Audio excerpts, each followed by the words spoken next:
C'est chose à savoir avant un voyage à Séoul en Corée du Sud. Il y a plein de restos et de cafés qui sont cachés dans les immeubles et parfois il faut monter au 2e ou 3e étage pour les trouver. Si t'es au resto et t'appuies pas sur ce bouton, aucun serveur ne viendra te calculer.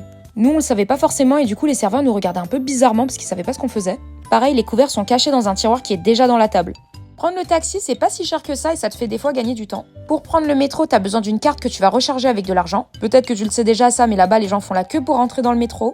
On est grave loin des transports parisiens. Et dans certaines rames en hiver, le fauteuil est carrément chauffant. Là-bas, t'as grave la culture du jeu sous toutes ses formes, et franchement, j'ai trouvé ça vraiment trop cool. Ensuite, en hiver, toujours, les hommes ont tous quasiment cette doudoune, c'est un truc de fou. Je te conseille de picorer des choses à droite, à gauche, parce qu'il y a tellement de choses à tester là-bas qu'il faut se garder de la place. Franchement, là-bas, t'as vraiment la culture de tout ce qui est mignon, et c'est pas du tout réservé aux enfants. Il y a trop de trucs à acheter.